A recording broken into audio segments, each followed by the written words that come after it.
Hi, everybody. Wow. Let's all take a breath together. What a wild ride for the last 24 hours, right?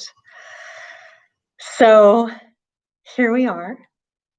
If you're joining us from other parts of the world, as you may know, our country, the United States, had an election day yesterday. And as it stands right now, we're still awaiting the final results for who is going to lead the country for the next 4 years. It's so intense. Could you imagine leading the country for the next 4 years out of this pandemic with everything going on in the world? I'm grateful that people want to do it. It's a big job.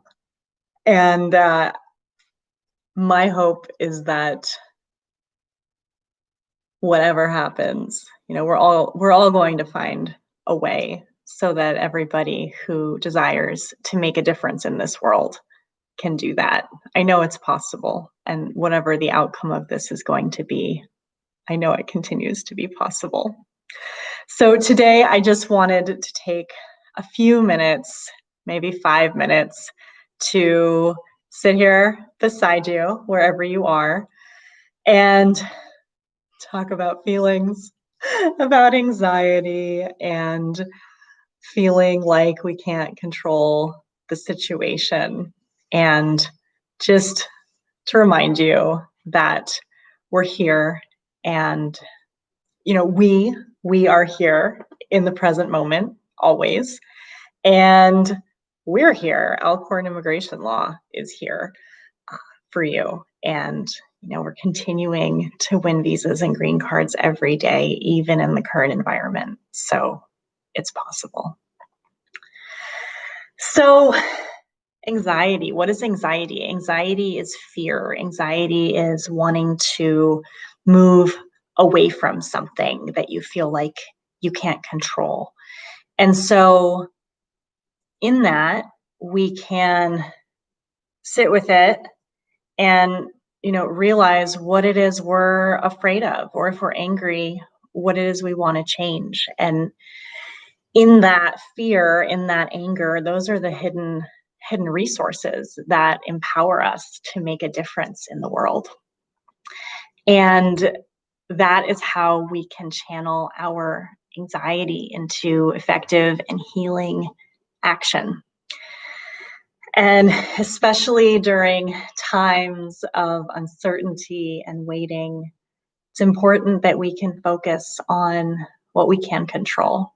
So we can all use this time to be connected to our families, our friends, ourselves, and we can discuss opinions, but we can also discuss facts.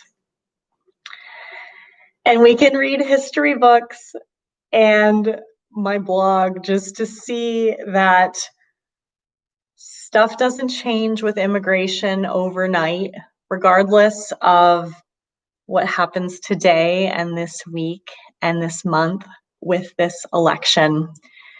It's like steering a giant ship. It takes a really long time to change immigration policy, to change immigration law, to change the regulations.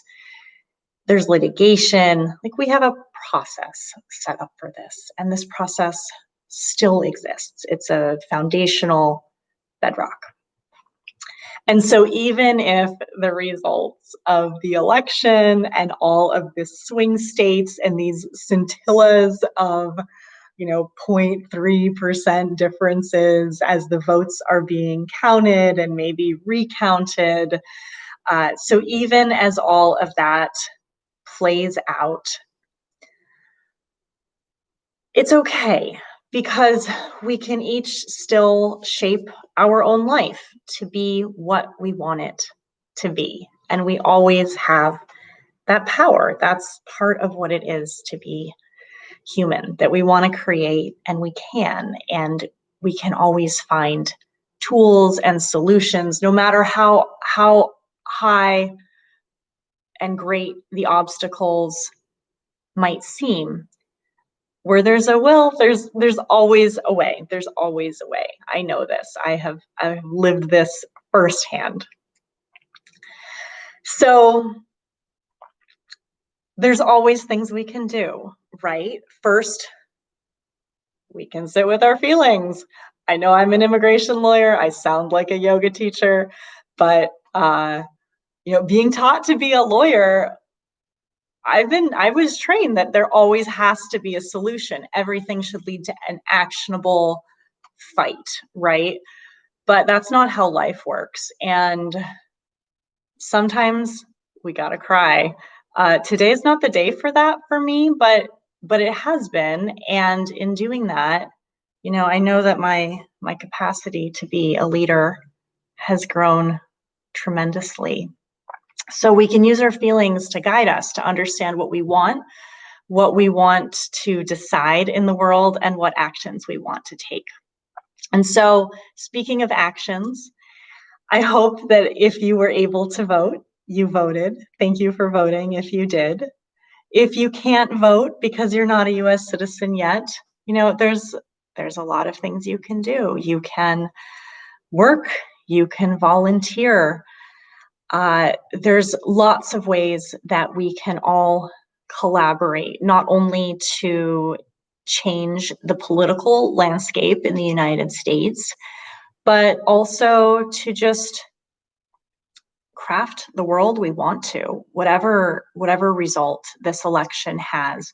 Immigration law and policy, these are tools. They're a means to an end, and they're always in service of somebody's greater vision, whether it's to have a safe life and a stable education for their children, whether it's to create economic security by working in the United States, whether it's to live in a place that has freedom and democracy, or even something as grand as having the ideas and technologies that are changing the world and making it a better place for all through new medical advances that save lives, and new technologies that make our lives easier and more fun. There are huge opportunities that we all want to pursue. And as I work with a lot of tech startups in Silicon Valley, I know that this place is a beacon of hope for that, and it will continue to remain so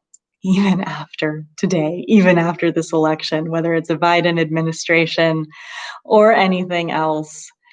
It's all still possible because all of this rests on the foundation and bedrock of American democracy and our Constitution and our legal framework, which is fundamentally based on this, I'm going to do it again, fundamentally based on a spiritual concept that every human being has the right to fully express themselves, and that we all may share this desire to shape the world for the better.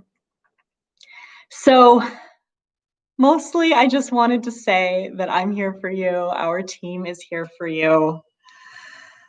We're people too, so let's take care of ourselves, and let's conserve our resources for the time ahead. Let's stick together, and there's always things you can do to take action. I've had several conversations with people in the last few weeks, and I heard that many people were waiting for the results of the election before they felt comfortable starting a green card process. But then I would ask, does it matter to you who's the president for whether you want to live and work in Silicon Valley or not?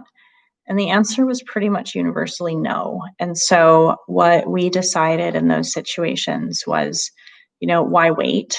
Further delays just put your life on hold. So whatever this election holds, we are here for you.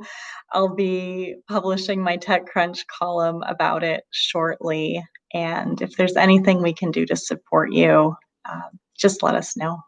Thanks, everybody.